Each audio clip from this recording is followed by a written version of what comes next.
Good morning to you from Berlin Brandenburg International Airport. For me, today is a very good day because I'll be flying Eurowings over to the Canary Islands to Las Palmas de Gran Canaria. And I'm currently talking to you from the Lufthansa lounge because Eurowings is wholly owned by the Lufthansa group. And, well, in short, I was able to access the lounge as a result. And I mean, the Lufthansa lounge over here at Berlin Brandenburg Airport is pretty nice. You've got a decent food selection, all that kind of stuff. It's probably the best lounge at the airport, to be honest. But here I can see my boarding time has now almost come. So let's head over to the gate and see what this nearly 5-hour flight aboard a Eurowings A321neo is like. The only catch over here is that the lounge is over by the B gates in Terminal 1, and my flight will be departing from the A gates in Terminal 1, which is about a 15-minute walk. But I don't know, maybe it's more like 10 minutes when you have these walkways. And you've actually got to come over to this main central area between the A and B areas. But usually there's actually a free shuttle that will take you from the lounge over this way to the A gates. The thing is, today, when I needed to take it, turns out the driver was on a break. So, just doing my little shuffle and my few last stops to get over to my gate. And it is quite the trek over here. Now it's gates A30 to A38. And this side of the airport always has a very desolate feel to it. But here I am at what looks like it should be gate A34. And here I have made it in just enough time to the boarding gate. It looks like we're gonna actually depart on time. A little bit of a traffic jam over here. But here we are. Eurowings. And it looks like we might have a whole row to ourselves.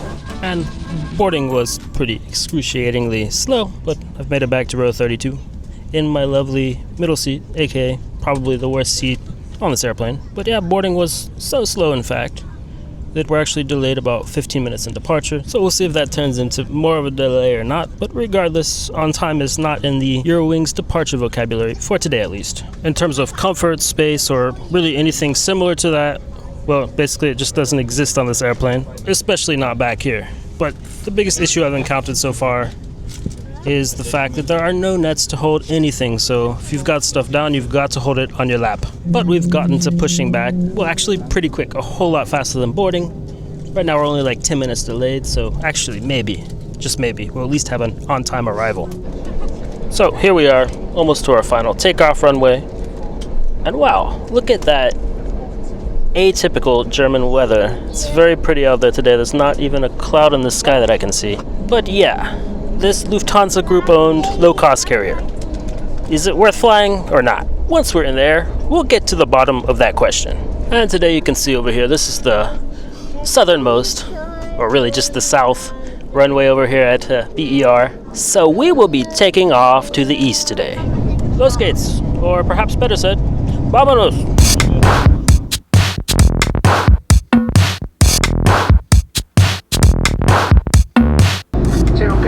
About 10 minutes, we will start with our Wings Bistro service. Our coffee is offered and you will find in the Wings Bistro car, which is placed in the seat bucket in front of you. But I needed to pop back to the restroom. It's always an ordeal bothering your neighbor too much to get up and get down, so I thought I'd combine my restroom trip with getting a few things out of my backpack that's above me. But this restroom is extremely small. I'd say it's among the smallest restrooms I've ever entered on a commercial aircraft. But it's clean, and I guess it will do the trick. There is a toilet here. But as for things back on my seat, maybe a little bit less doing the trick.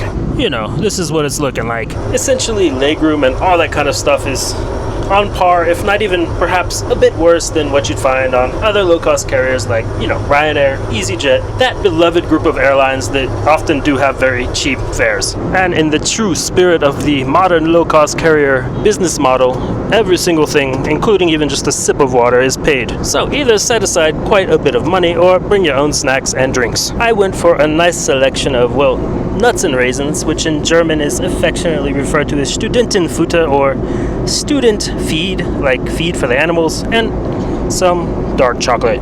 I mean, airplane food is already less than ideal, just in general, but having to pay, I don't know, 6 euros for a coffee and a cookie, or, well, even worse, 16 euros for a currywurst, one pommes, and an alcohol-free drink, was just less than ideal. And we're now exactly halfway through our flight time, assuming everything goes to plan, with 2.5 hours left. And you guessed it, flights to the Canary Islands from Germany. That's, yeah, somewhere between 4.5 and 5.5 hours of flight time.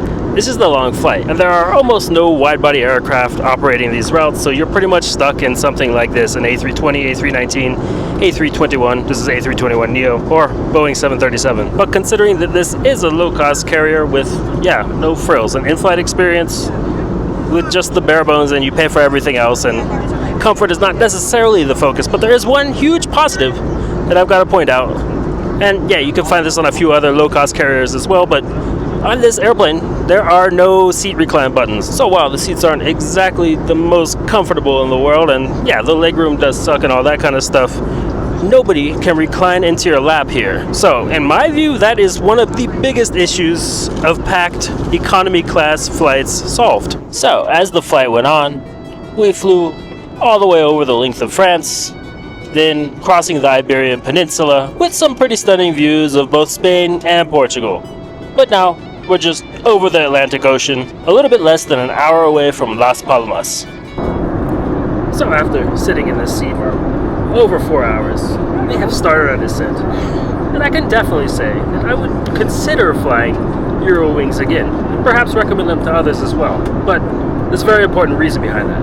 I'm just gonna throw this out there. An almost 5-hour flight cost me right around 39 euros. Now, Eurowings doesn't always have such cheap fares, and yeah, if I'd paid 100 or 200 euros for this flight, I'd have a lot of different things to say than what I'm saying right now. But when they get you there in one piece in a relatively comfortable way, it's kind of just hard to be picky, and with a lot of views along the way, like this nice view on descent to Fuerteventura, there's a little bit of entertainment at least. And here we are, already making our final descent into Las Palmas Airport. Danke, bis zum nächsten Mal.